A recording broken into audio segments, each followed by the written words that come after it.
Ok, donc bonjour tout le monde. Je pense que il faut bien que je dise bonjour vu que c'est une espèce de mini podcast et pas juste un thread.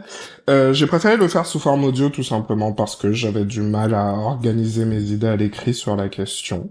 Et la question en cause, c'est le progressisme et le rapport du progressisme, enfin le rapport des personnes racisées au progressisme et des luttes racisées, et de la lutte antiraciste au progressisme et son intérêt, en fait, tout simplement. Des discussions qu'on a eues sur le fond, ainsi que il s'avère un podcast que j'ai écouté assez récemment sur un penseur qui s'appelle Christopher Lasch, qui est un critique du progressisme blanc de gauche, m'ont poussé à essayer de rassembler mes idées et mes considérations sur la question, tout simplement, et essayer éventuellement d'ouvrir un débat.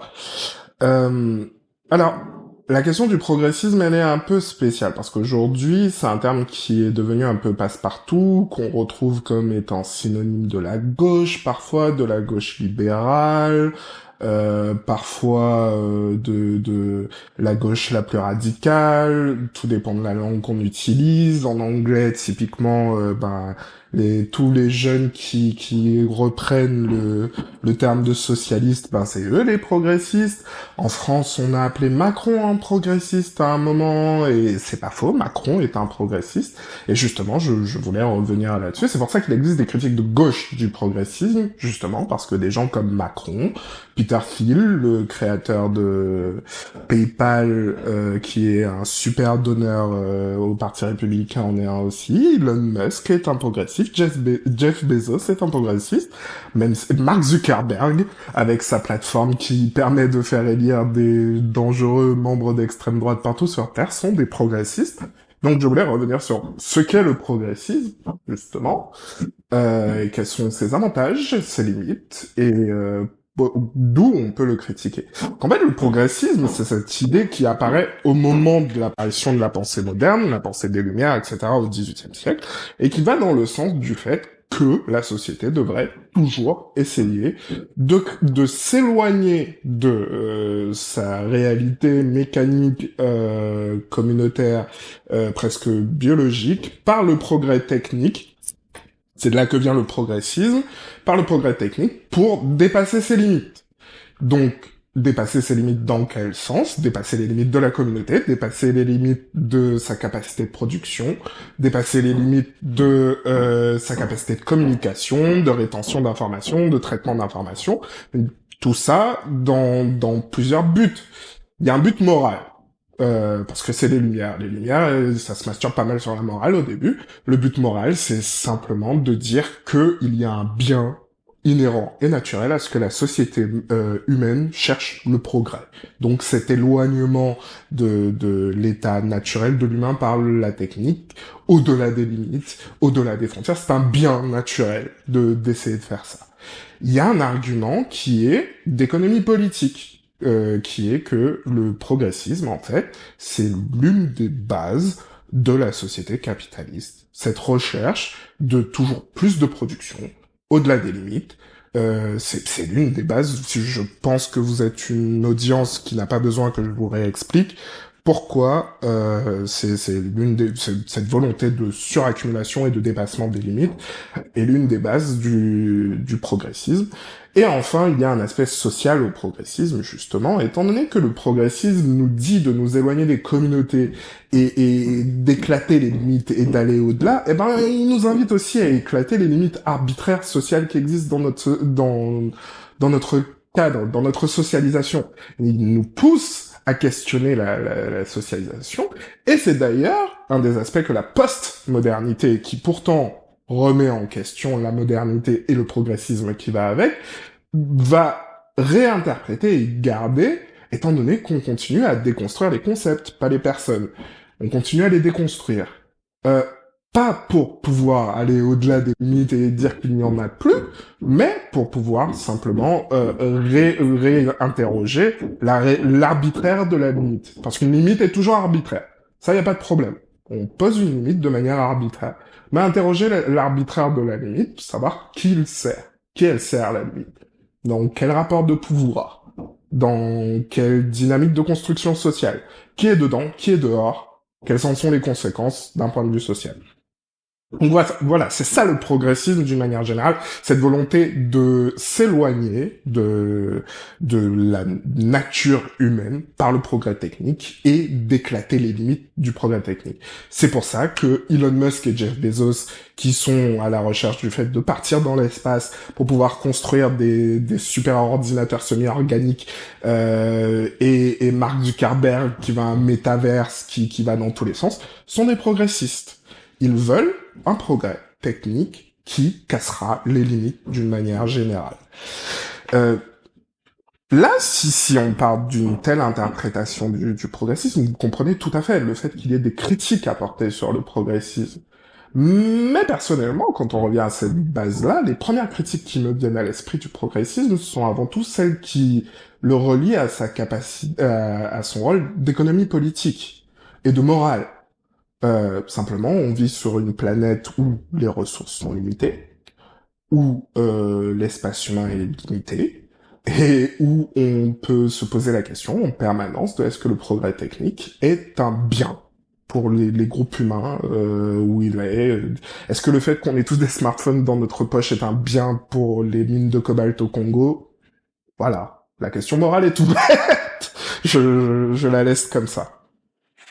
Les critiques du progressisme existent depuis même avant le progressisme, tout simplement parce que c'est une idée qui existe, qui traverse la société, et qui a son contre-courant, qui est simplement le fait de respecter un certain type de limites, respecter un certain cadre communautaire, respecter une contraction de la capacité humaine qui va à l'encontre de la recherche en permanence de progrès, entre guillemets. Donc il y a plusieurs types de critiques que l'on peut trouver du progressisme qui existent à l'extérieur de la colonie. La colonie, excusez-moi, avec un C majuscule, c'est en réalité le système monde dans lequel on vit actuellement. Tout ce qui a été construit par le colonialisme européen et globalisé, et le capitalisme globalisé, tout ce qui vit sous le capitalisme racial en réalité. C'est ça la colonie avec une majuscule. En 2022, globalement, c'est la société en entier, à part les gars qui butent des gens dès qu'ils s'approchent de leur île là en Inde, et encore, étant donné qu'ils ont eu à le faire plus souvent qu'avant dans leur histoire, on peut se poser la question de est-ce qu'ils vivent séparés de la colonie avec un C majuscule. Donc il y a deux manières de critiquer le progressisme à l'extérieur de la colonie avec un C majuscule. La première, ce sont les manières précoloniales, tout simplement, celles qui existaient avant la colonisation. Typiquement, les organisations indigènes d'Amérique du Nord ont des notions de l'organisation de la communauté qui posent des limites strictes sur le rapport à la nature. Étant donné qu'ils personnifient la nature, certains groupes, tels que les Lakota par exemple, leur donnent une caractéristique de nation. L'eau est une nation. Le bison est une nation et la nature non humaine est une nation.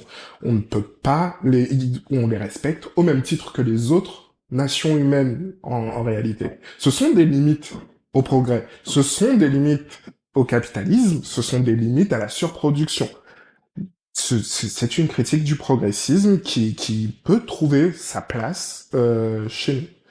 L'autre manière de critiquer le progressisme à l'extérieur de la colonie avec un grand C, qui celle-là est contemporaine avec la colonie, on la retrouve notamment dans les travaux de Yannick Giovanni Marshall, c'est le marronnage. Le marronnage est, selon Marshall, et l'argument me paraît assez intéressant, une forme de proto, voire tout court d'anarchisme. Le marron, il refuse l'État. Enfin, pas tous les marrons. Enfin, il y a plusieurs types de marronnage, mais si on va au bout de l'idée du marronnage, il refuse la plantation. Il en est à l'extérieur. Il ne cherche même pas à la détruire en réalité. Il n'a pas de relation sociale avec la plantation. Il existe complètement à l'extérieur de la plantation. Et en ce titre, il refuse le progrès que représente la plantation. Le progrès, pas entre guillemets, hein, tout simplement le nouveau mode de production plus efficace, qui va au-delà des limites, qui n'a pas de limite dans sa capacité extractive, vu ce qu'il fait aux esclaves, et à la terre, qui va toujours... Le Mahon refuse tout cela. Il crée une organisation sociale et une forme et un mode de production et de reproduction sociale qui sont complètement contre le progrès à l'extérieur de la plantation. Ces deux formes de critique disparaissent, tout simplement parce que la colonie, avec un C majuscule, devient hégémonique. Et là, c'est une critique que je vais commencer à apporter à certaines pensées. En 2022, il n'existe pas de pensée qui se développe en dehors de la colonie. Ça n'existe pas. On vit tous à l'intérieur de la colonie. On est tous tributaires de ces modes de pensée, de ces constructions, de ces concepts et de ces paradigmes.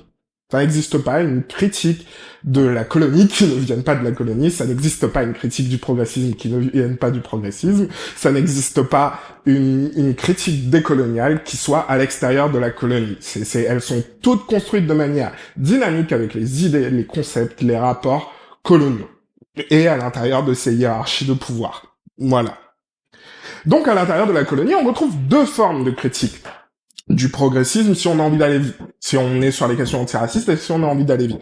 Une critique blanche, donc, qui, au-delà du fait de venir du cœur impérial, vient réellement du haut de cette hiérarchie de pouvoir progressiste, de cette hiérarchie de pouvoir raciste, qui est le groupe qui est censé pouvoir profiter le mieux du progrès proposé par l'idée progressiste de base. Alors cette critique blanche, elle va remettre en question le fait que le progressisme détruise les limites, détruise les formes de rapport à la terre, détruise les comment dire, je perds ma citation de Lâche, mais globalement, oui, l'une des choses qu'il retient et qu'il pose comme problème de la gauche américaine au XXe siècle, c'est le fait que face à la crise que représentait la mondialisation, les accords de libre-échange, etc., tout ce qu'ils avaient à proposer aux personnes, c'était typiquement des formations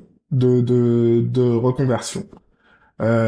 Typiquement, face au changement climatique, on va fermer l'usine de charbon dans laquelle vous avez travaillé pendant 40 ans, et tenez un Mac, voilà, allez bosser dans le numérique maintenant. Ça, c'est une critique du progressisme que l'on peut entendre. Pas que l'usine à charbon doive survivre, tout simplement de penser que la réponse à apporter à l'ouvrier qui n'est pas content de la fermeture de son usine à charbon, ce soit de lui filer un Mac et une formation. Et en réalité, Christopher Lasch dirait que la raison pour laquelle enfin je dis Christopher Lasch mais il n'y a pas que lui, la raison pour laquelle les libéraux et la gauche, le centre-gauche progressiste a cette manière de répondre à la question, c'est le fait que ils répondent avant tout à la question à leurs équivalents de classe, tout simplement, et qu'ils confondent l'opposition frontale que leurs équivalents de classe leur opposent avec la vraie interrogation que les membres d'une classe subalterne leur proposent. Voilà, et c'est la limite principale du progressisme à gauche, une critique blanche, très construite du progressisme de Christopher Lasch, excusez-moi. Maintenant, on peut arriver à une critique qui peut nous paraître beaucoup plus intéressante, étant donné qu'on est dans une discussion antiraciste, qui est la critique racisée du progressisme.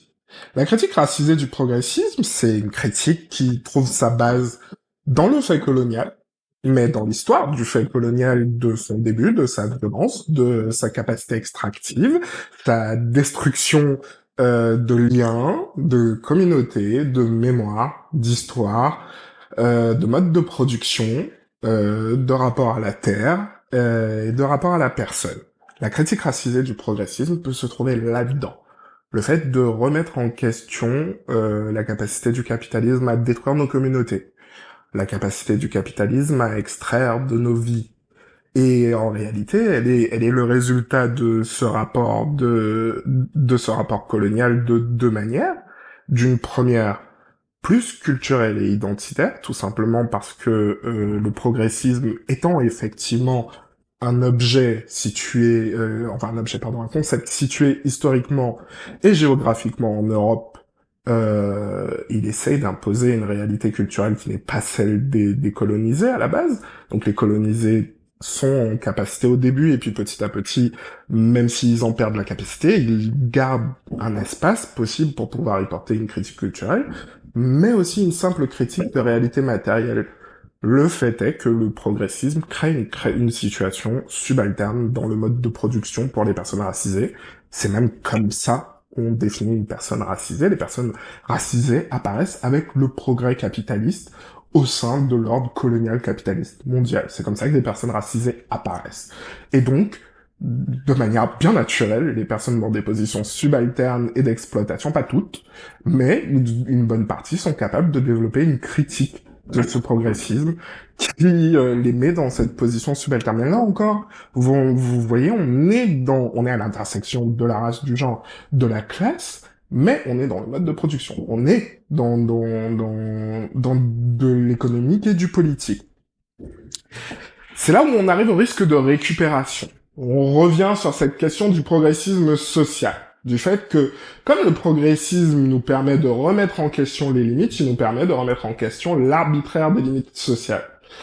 Et l'une des choses que le progressisme remet en question, c'est le contrôle social, justement. C'est l'un des objets qu'il nous a donné. C'est pour ça que le progressisme, en réalité, est une bonne base pour pouvoir construire des critiques féministes, des critiques des sexualités, de l'idée même de sexualité, de l'idée de genre, de l'idée de race, etc. Le progressisme nous donne tous ces outils-là parce qu'il nous donne les outils d'aller au-delà de l'arbitraire des limites, au-delà de la limite construite socialement et non pas interrogée. C'est aussi le progressisme, malgré le fait que ce soit un objet de la modernité, qui nous apporte la déconstruction postmoderne, qui nous permet de questionner toutes les formes de discours, les lieux où ils se tiennent, les lieux où ils existent, et c'est des critiques qui sont tout à fait compatibles avec des propos construits pour pouvoir provincialiser, c'est le terme utilisé, et regarder l'Europe à distance, au sein du progressisme. Avant d'en parler comme un progressisme blanc, ce sont les travaux de Chakrabarty quand il dit de provincialiser l'Europe, il travaille au sein du progressisme pour pouvoir provincialiser la pensée blanche, justement. Il va au-delà de la limite. Il la déconstruit, il va au-delà de l'arbitraire. Il va au-delà de la dichotomie où l'Europe est un nous et tous les racisés sont un eux. Ça, c'est grâce au progressisme qu'on questionne cette limite-là. Le progressisme nous apporte des possibilités de remettre en question des structures sociales qui peuvent nécessiter d'être remises en question, tout simplement parce que les hiérarchies de pouvoir n'ont pas attendu le colonialisme pour exister, n'ont pas attendu le fait que l'on soit tous englobés dans le fait colonial pour exister, et elles n'existent pas toutes de la même manière chez nous. De la même manière qu'on pourrait dire que chez les racisés, à l'intérieur de la racisation, on a une critique spécifique du progressisme. Chez les racisés, à l'intérieur de la racisation, on a une manière spécifique de construire des hiérarchies de pouvoir qui doivent également être détruites. Tout simplement. Voilà. C'est pour ça que le propos qui me semble le plus pertinent, quand en réalité on étudie le capitalisme racial dans sa globalité, dans tout ce qu'il est, la manière dont chacun de ces aspects coexistent et se maintiennent entre eux, on ne peut pas abandonner le progressisme social pour pouvoir remettre en question... comment dire, on ne peut pas abandonner le progressisme social sans remettre en question cette capacité à interroger l'arbitraire des limites qui existent dans les hiérarchies de pouvoir que l'on traverse, tout simplement. J'avais envie de conclure tout simplement en disant que le capitalisme racial est un fait social total. C'est un système monde qu'on traverse tous, que l'enjeu de réparation et l'enjeu de lutte qui est devant nous est celui de réussir à déconstruire ce système monde et d'en proposer un autre. On peut pas juste le déconstruire, il faut qu'on construise l'autre en même temps. Et le seul moyen de savoir qu'au sein de ce nouveau système monde, il n'existera pas des dynamiques de hiérarchie de pouvoir problématiques dedans, c'est de toutes les aborder en même temps.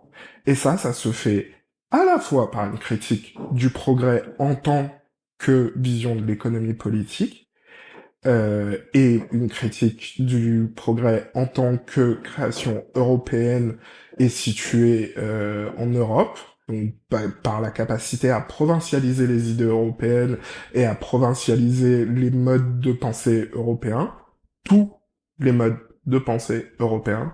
Quelque chose créé par un racisé à l'intérieur de l'Europe est un mode de pensée européen. C'est un détail important, tout de même.